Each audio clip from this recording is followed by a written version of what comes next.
بسم الله الرحمن الرحيم الحمد لله رب العالمين الرحمن الرحيم مالك يوم الدين إياك نعبد وإياك نستعين اهدنا الصراط المستقيم صراط الذين أنعمت عليهم غير المغضوب عليهم ولا الضالين آمين بسم الله الرحمن الرحيم الحمد لله رب العالمين والصلاة والسلام على سيد المرسلين وعلى آله وصحبه أجمعين ربنا اشرح لنا صدورنا ويسر لنا أمورنا واحلل عقدة من ألسنتنا يفقه أقوالنا اللهم فقهنا في الدين وعلمنا تأويل واهدنا إلى صراطك المستقيم وصلى الله على سيدنا محمد عبدك ونبيك ورسولك النبي الأمي وعلى آله وصحبه وسلم وبعد السلام عليكم ورحمة الله تعالى وبركاته. InsyaAllah kita sambung bacaan kita daripada kitab Riyadhus Salihin min kalami Sayyidil Mursalin karya Maulana Al-Imam An-Nawawi radhiyallahu ta'ala anhu, dan kita masih lagi dalam bab kelebihan menangis kerana takutkan Allah Subhanahu wa ta'ala. Kita berhenti pada hadis yang ke-9. Qala Maulana al-Musannifu rahimahullahu ta'ala wa nafa'ana bihi wa bi'ulumihi wa bi'ulumi masyayikhina fid darain amin. Wa an Ibrahim bin Abdurrahman bin Auf أن عبد الرحمن بن عوف رضي الله عنه أتي بطعام وكان صائما فقال قتل مصعب بن عمير رضي الله عنه وهو خير مني فلم يوجد له ما يكفن فيه إلا بردة إن غطي بها رأسه بدت رجلاه وإن غطي بها رجلاه بدا رأسه ثم بسط لنا من الدنيا ما بسط أو قال أعطينا من الدنيا ما أعطينا قد خشينا أن تكون حسناتنا عجلت لنا ثم جعل يبكي حتى ترك الطعام رواه البخاري. Daripada Ibrahim bin Abdurrahman bin Auf radhiyallahu ta'ala anhu, bahasanya Abdurrahman bin Auf radhiyallahu ta'ala anhu didatangkan dengan makanan dan adalah beliau itu berpuasa. Maka kata beliau, telah dibunuh Mus'ab bin Umair radhiyallahu anhu, atau matilah, syahid. Sedangkan beliau itu lebih baik daripada aku, dan tidak ada di sisinya itu apa yang dapat dikafan padanya, melainkan satu helai kain. Jikalau ditutup kepalanya, akan tampak dua kakinya. Jikalau ditutup dua kakinya, akan tampak kepalanya. Kemudian dibentangkan bagi kita ini dunia, apa yang telah dibentangkan, maksudnya banyak sungguh nikmat duniawi. Au qala, ataupun katanya, telah diberikan kami daripada dunia apa yang telah diberikan, dan aku takut bahawasanya kebaikan kami ini telah dibalas segera untuk kami. Kemudian mulalah dia menangis sehinggalah dia meninggalkan makanan. Rawahul Bukhari. Kata Maulana Ibrahim bin Abdurrahman bin Auf, tabi'in, dia cerita pasal ayah dia. Ayah dia sebagai Abdurrahman bin Auf radhiyallahu ta'ala anhu, salah seorang yang dijanjikan syurga oleh baginda Rasulullah sallallahu alaihi wasallam. Waktu tu Abdurrahman bin Auf puasa. Kiranya nak buka puasa lah. Orang buat main makanan. Maka kata Abdurrahman bin Auf, waktu dibuk main makanan tadi, dia rasa macam hibah, dia rasa macam apa? Mewah-mewah sangat aku ni. Bila nak apa dapat. Gitu. Dia teringat zaman dulu-dulu dengan sahabat Nabi ridwanullahi ta'ala alaihim yang lain. Siapa dia? Mus'ab bin Umair. Mus'ab bin Umar radhiyallahu ta'ala anhu, duta pertama Rasulullah sallallahu alaihi wasallam. Mus'ab bin Umair, duta pertama Rasulullah berdakwah ke Madinah, yang mana dengan sebab dialah tidak ada satu rumah pun melainkan diajarkan pada setiap ahli keluarga tersebut Al-Quran. Tu dia, ni besar jasa Mus'ab bin Umair. Dan dikatakan sebelum Islamnya dia, beliau ahlan wali akasha, waalaikumsalam, ahlan bikum. Ada siapa lagi hadir, tolong komen dekat Facebook ni. Ada yang hadir bersama saya di Google Meet ni kan. Alhamdulillah, ibu-ibu semua ya pakai hadir. Mus'ab bin Umair radhiyallahu ta'ala anhu ni dikatakan beliau begitu mewah sebelum memeluk Islam. Tapi bila dia memeluk Islam, family dia boykot dia dan hidup dia dalam keadaan papa kedana. Tapi itu tidak mengurangkan sedikit pun semangat dia berdakwah, berkhidmat demi agama Islam. Yang paling teruk sekali adalah beliau wafat, dibunuh pada peperangan Uhud, tak silap saya, insya-Allah saya tengok balik, tapi rasanya pada peperangan Uhud. Maka Abdul Rahman bin Auf ni dia teringat, dia teringat balik. Dia kata, Mus'ab bin Umair ni bagus lagi banyak daripada aku. Macam mana? Dia punya khidmat dia terhadap agama. Ahlan, Ibu Rusmi, Ibu Nurizam, Ibu Khairani, Ibu Wan Mahzan. Baik. Dia kata sebab dia ni lagi baik. Lagi baik? Kan tadi kita sebut tak ada satu pun rakyat Madinah ke semua mengaji dengan Mus'ab bin Umair Al-Quran, mengaji pasal agama, mengaji pasal apa. Abdul Rahman bin Auf meniaga. Jadi dia rasa, aku ni sibuk dengan dunia banding dengan sahabat-sahabat yang lain. Tapi dia meniaga pun dermawan, sponsor apa semua, subhanallah lah. Boleh? Yang nak kata Mus'ab bin Umair ni tak ada kena kata susah tak susah ketika tu ni. Yang kata hari ni senang, Abdul Rahman kata hari ni senang. Yang dulu ni nak kata susah tak susah dia tu, Mus'ab bin Umair tu tak ada kain nak kapan. Subhanallah, kain nak kapan tak ada.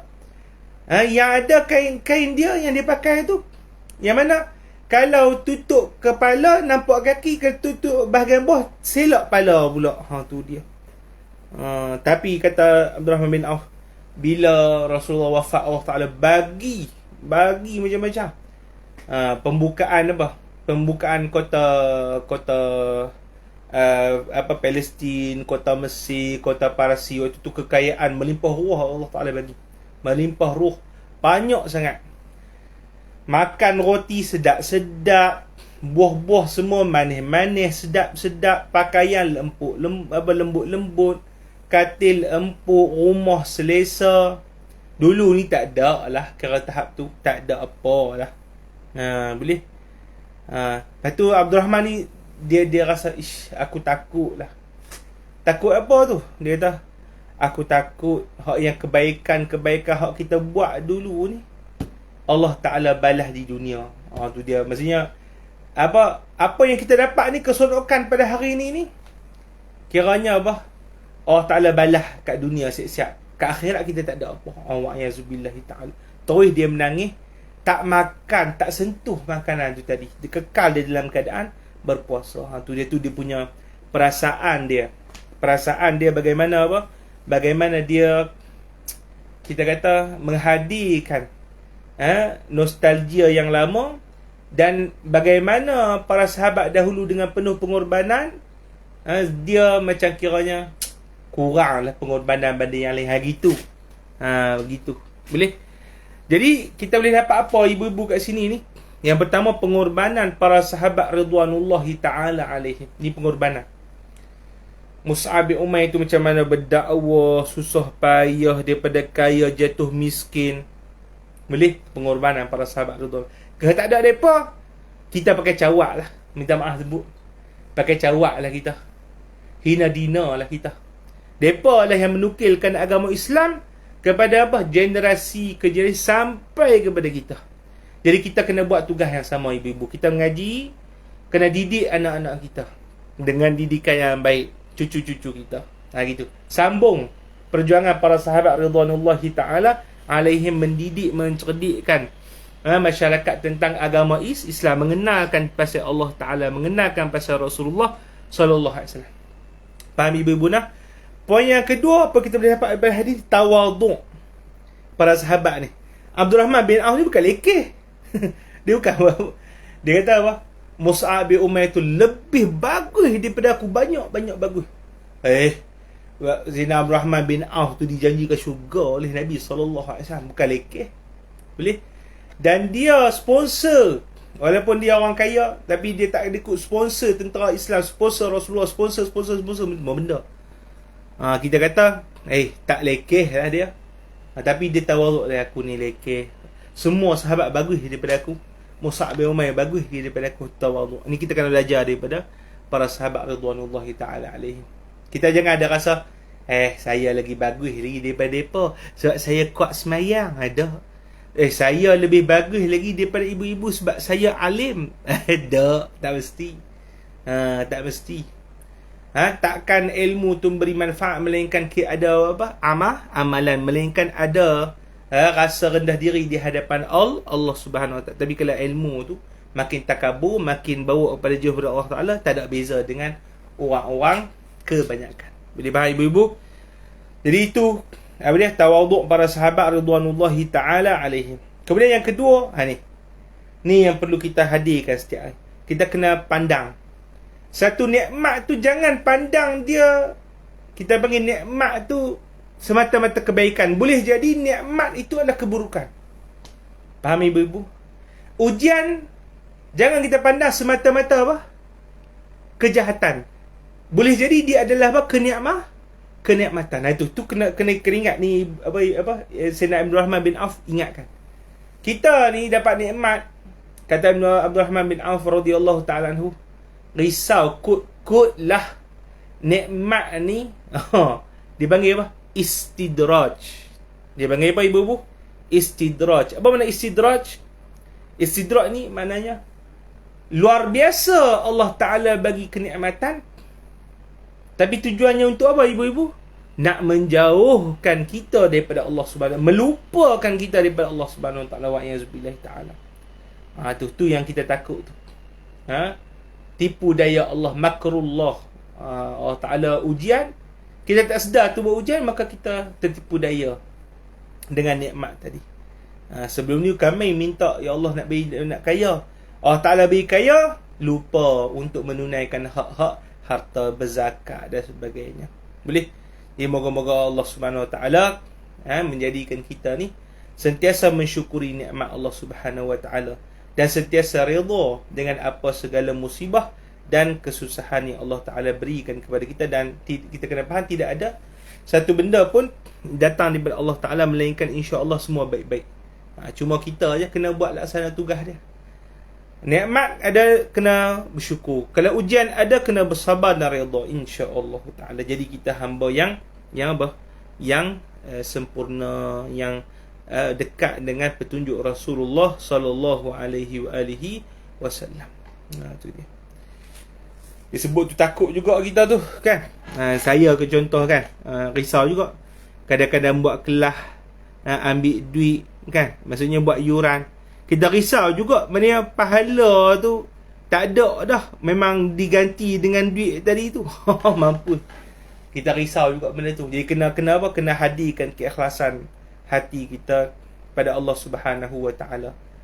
Duit itu nombor 2. Dapat ke tak dapat, kena fikir macam tu. Nombor 2. Jangan duk fikir apa? Kalau tak ada duit, tak mengajar. Tu benda yang paling kita sangat-sangat takut lah. Mengganggu kita punya apa? Keikhlasan kita pada Allah Subhanahu Wa Ta'ala. Betul tanya Tok Guru, macam mana Tok Guru boleh orang panggil ada saya duk buat buat kelas, buat yuran macam mana Tok Guru ni. Kata Tok Guru lah, macam teksi lah. Kita anggap macam tu, yuran tu macam teksi. Teksi macam mana? Kalau tak ada bayaran, tak ada lah duit nak jalan tu. Nak jalan teksi tu, duit minyak tu. Takkan kalau kita nak buat free, takut nanti tak ada nak jalan, duit minyak tak ada, boleh nak jalan. Maka kena bayar macam tu. Ambil duit kadar nak tampung kehidupan, boleh. Tapi janganlah kita anggap semata-mata buat amal soleh tadi kerana apa? Kerana nak ambil bayaran, kerana dunia, kerana gitu. Bahkan memang kena ada kita panggil cuba latih diri kita ni untuk betul-betul buat amalan, tak ada apa-apa bahagian, tak ada apa-apa lihat apa-apa manusia. Memang semata-mata Allah Subhanahu Wa Taala. Tak boleh letak yuran, tak boleh nak bayar, tak biar, tak apa, tu kira lain. Tu kita bagi tahap tu lah. Tu bagi tahap tu. Tu moga Allah Subhanahu Wa Taala kurniakan kepada kita pahala, keredaan, boleh bagi kita, amin ya rabbal alamin. Baik, boleh faham ibu nah? Baik. Kemudian hadis yang ke-10, Wan Abi Umamah Sudai bin Ajlan al-Bahili radhiyallahu anhu عن النبي صلى الله عليه وسلم قال ليس شيء أحب إلى الله تعالى من قطرتين وأثرين قطرة دموع من خشية الله وقطرة دم تهراق في سبيل الله وأما الأثران فأثر في سبيل الله تعالى وأثر في فريضة من فرائض الله تعالى رواه الترمذي وقال حديث حسن. Daripada Abi Umamah Sudai bin Ajlan al-Bahili radhiyallahu anhu, daripada Nabi sallallahu alaihi wasallam katanya, tidak ada sesuatu yang lebih disukai di sisi Allah Taala daripada dua titisan dan dua bekas, dua kesan. Titisan, dua titisan tu apa dia? Titisan air mata kerana takutkan Allah, dan titisan darah yang ditumpahkan di jalan Allah. Ni jelaslah ibu-ibu dah. Adapun dua kesan adalah kesan di jalan Allah Ta'ala. Kesan di jalan Allah Ta'ala ni apa dia? Luka-luka ke, kan, parut-parut ke, itu maksud kesan di situ. Wa asarun fi faridatin min faraidillah, dan kesan daripada melakukan kefarduan daripada fardu-fardu yang difardukan oleh Allah Ta'ala kepada kita. Boleh, maksudnya benda-benda wajib yang Allah Ta'ala wajibkan kepada kita lah. Jadi contohnya kita solat kan, kadang-kadang kita solat ni sakit lutut, tu dia. Kadang-kadang kita solat ni ada kesan sikit kat lutut kita tu, insya-Allah Ta'ala itu adalah kesan apa yang baik, kesan yang dia disukai oleh Allah Subhanahu Wa Ta'ala. Dan kita bukan buat dak. Kita bukan buat. Tapi memang kita punya benda tu, dia punya benda yang tak sengaja, maksudnya terhasil sendiri. Dan ulama menyebutkan juga bahawasanya kesan yang dimaksudkan juga antaranya adalah kesan basah-basahan daripada wudu tu. Kan kita ambil wudu ibu-ibu kan, basah gitu, lembab-lembab begitu. Setengah orang dia tak suka, dia pelak, kan? Kata para ulama makruh gitu. Sebab apa? Sebab hadis ni sepatutnya itu kesan daripada benda-benda yang diarahkan oleh Allah Ta'ala kena biarkan. Makruh, sapu. Kata para ulama lagi, macam mulut kita busuk kerana puasa, kita pergi gosok gigi. Itu mazhab Syafi'i. Mulut kita busuk bila tengah hari kan, sebab kita lama lapar, maka kita pergi gosok gigi, maka pada ketika itu makruh. Sebab apa? Kesan tu Allah Ta'ala suka. Boleh faham ibu-ibu nah? Tapi ustaz lagi takut panau ke? Kalau takut panau tak apalah, nak buat macam mana. Tapi kalau tak ada apa isu, insya-Allah khair dalam aircon. Asal tak ada panau lah dalam aircon. Tapi kalau hangat-hangat lap lah, insya-Allah.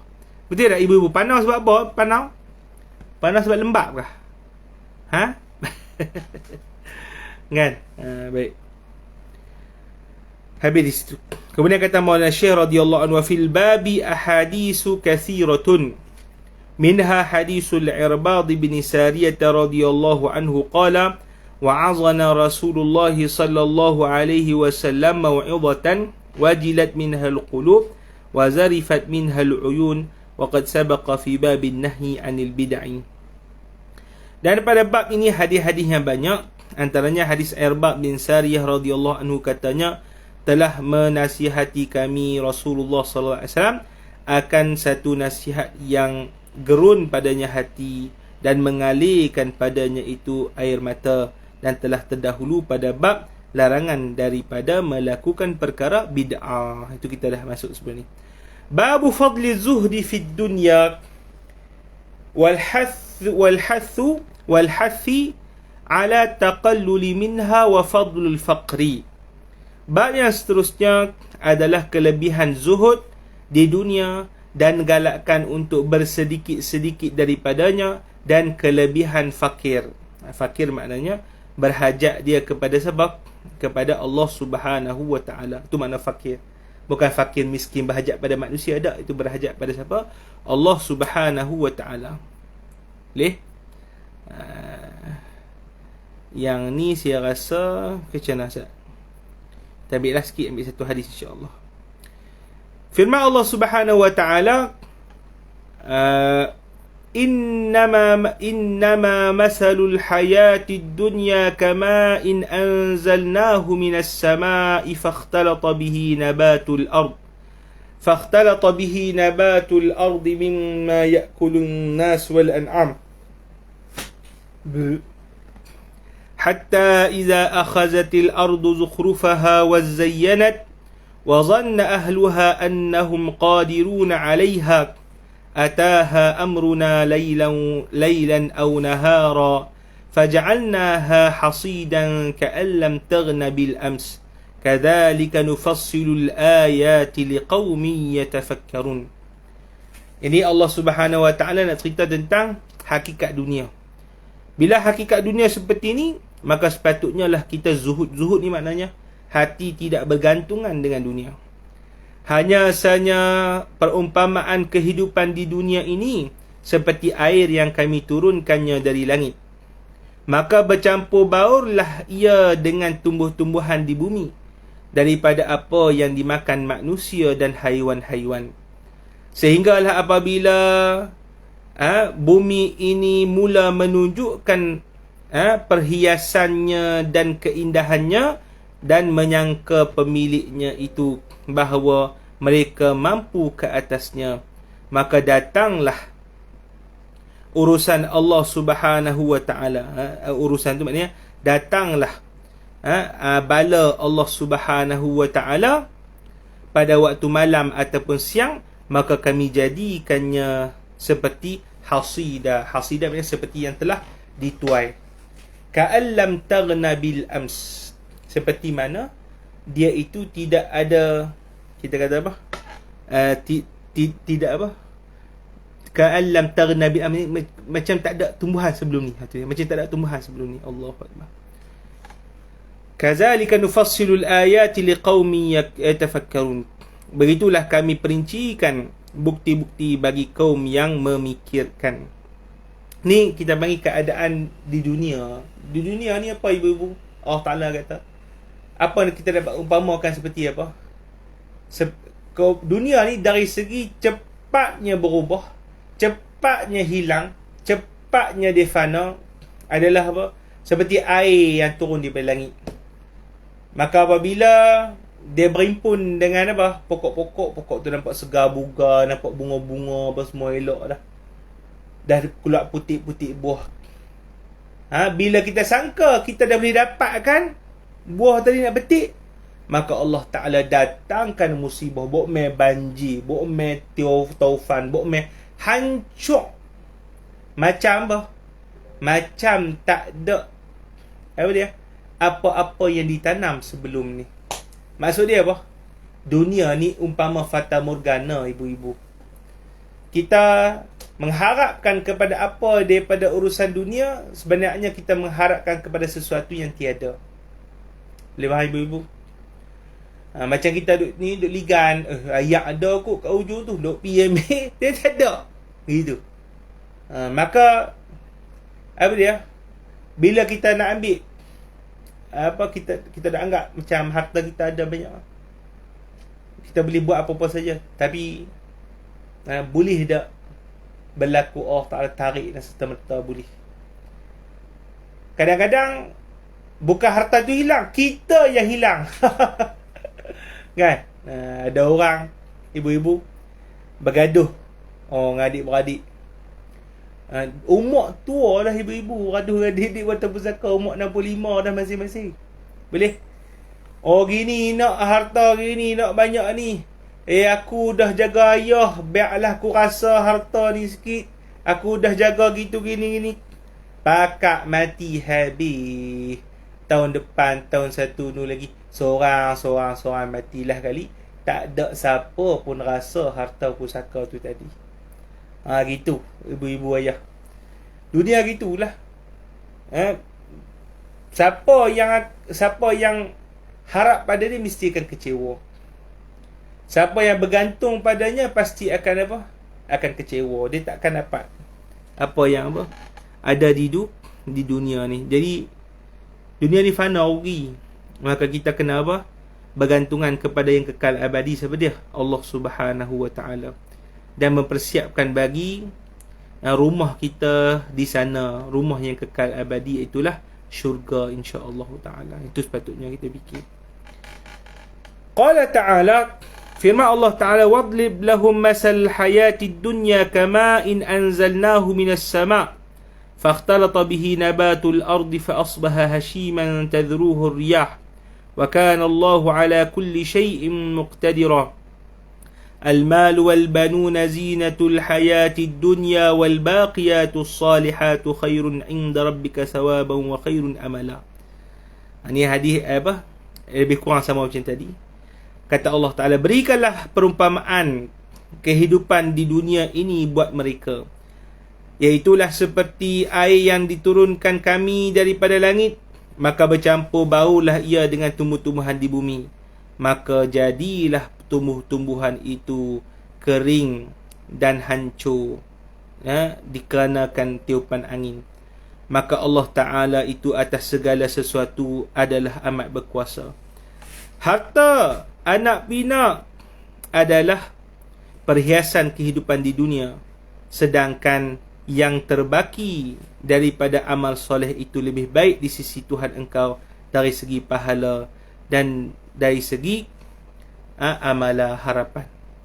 Maksud dia apa? Kita jangan duduk ada pengharapan pada benda-benda kat dunia ni. Pengharapan pada benar ibu-ibu, pengharapan pada amal ibadah, benda yang kita jadikan bekalan di mana? Di akhirat, itu dipanggil sebagai yang akan terbaki daripada juzuk dunia. Apa dia yang terbaki di juzuk dunia ni? Amal soleh kita. Di pakat-pakat kita melakukan amal soleh, insya-Allah. Firman Allah Subhanahu wa taala, "I'lamu annama al-hayatud dunya la'ibun wa lahun wa zinah wa tafakhurun bainakum wa takasurun fil amwali wal aulad.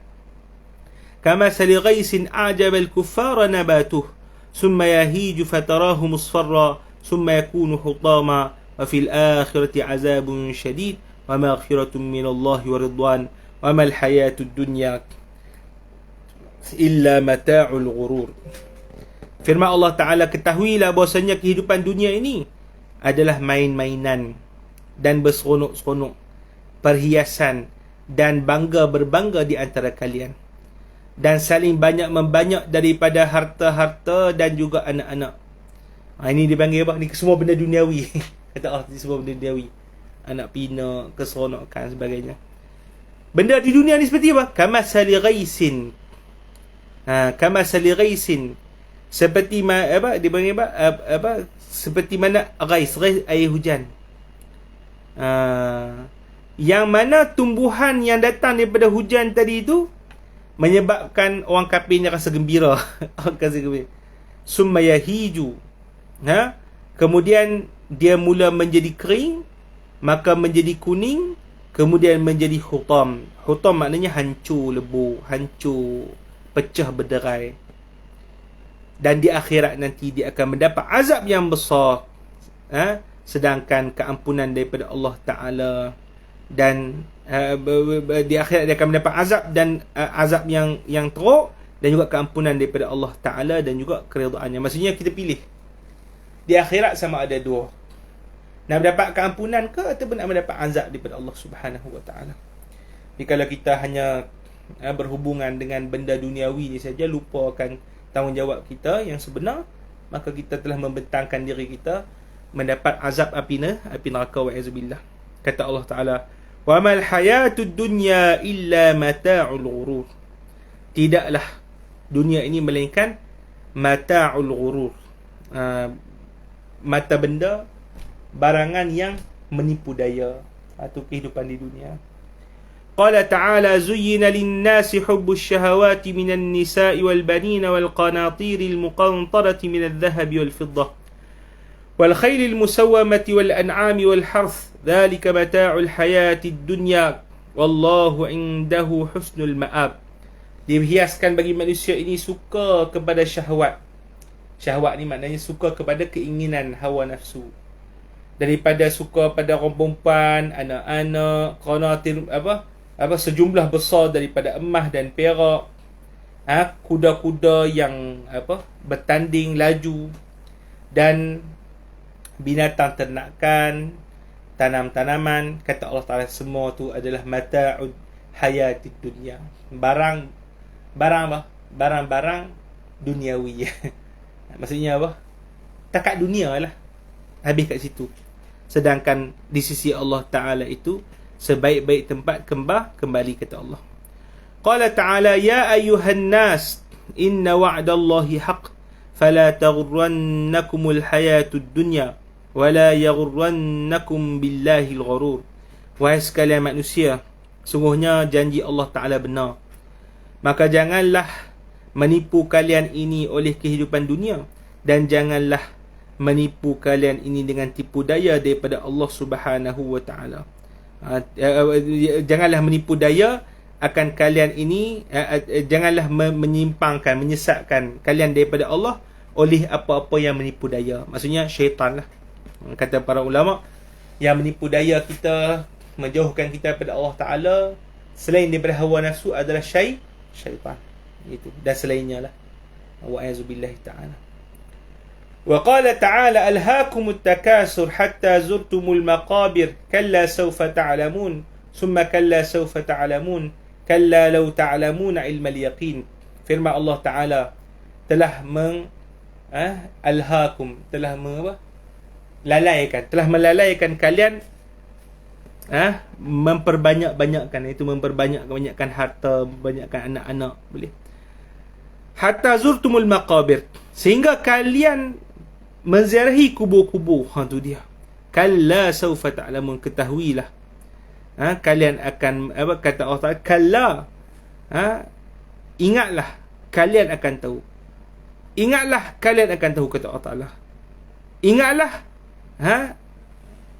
apabila ataupun jika kalian mengetahui akan ilmu yakin. Ilmu yakin tu maknanya pengetahuan yang sebenar-benar lah. Firman Allah Ta'ala, wa ma hazihil hayatid dunya illa lahum wa la'ib wa inna ad-daral akhirata lahiyal hayawan law kanu ya'lamun wal ayatu fil babi kasiratun masyhurah. Kata Allah Ta'ala, kehidupan di dunia ini tidak lain melainkan lahwun wa la'ib. Wa ma hazihil hayatud dunya illa lahum wa la'ib, melainkan mainan-mainan, keseronokan. Dan di akhirat itulah sebenarnya kehidupan jikalau mereka mengetahui.